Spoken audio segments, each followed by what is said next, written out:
More than 4 decades after the Iranian Revolution, Western media and anti-regime sources have largely focused on highlighting the problems of post-Pahlavi Iran. Yet, even in these same Western sources, the Pahlavi regime is repeatedly described as one of the most corrupt and authoritarian governments in the region, a reality rarely reflected in contemporary media narratives. Professor Robert Jervis of Columbia University notes that the Pahlavi regime's corruption directly undermined the quality of life for the ordinary Iranians. Following the 1973 oil price surge, income disparities widened sharply.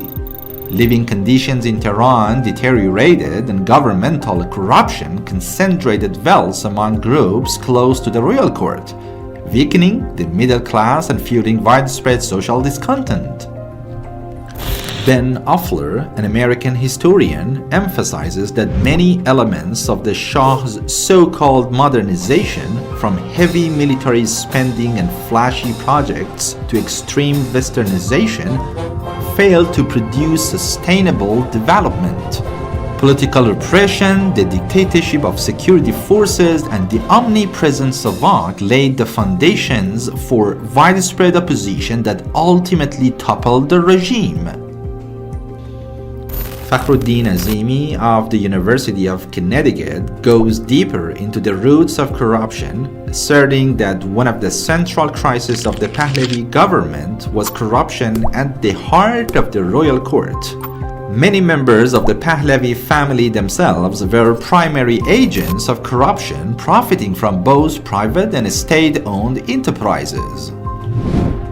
Azimi also notes, citing British diplomatic reports, that even Mohammad Reza Shah participated in schemes from which he personally benefited, despite publicly denying or condemning such actions.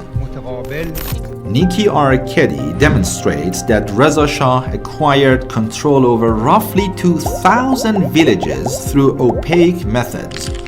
After his exile, efforts to return these lands largely failed, perpetuating a pattern of concentrated wealth into the next era.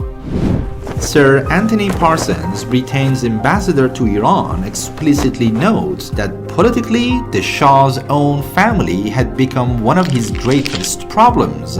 He describes how the foul and pervasive stench of the Pahlavi family's corruption spread everywhere, intensifying during Iran's economic boom, with diplomatic circles even discussing financial abuses in astronomical sums.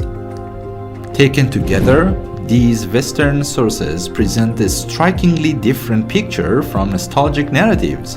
Corruption, concentrated wealth, and a profound disconnect between the state and society were not peripheral issues, they were embedded in the very structure of power under the Pahlavis, ultimately contributing to the regime's collapse.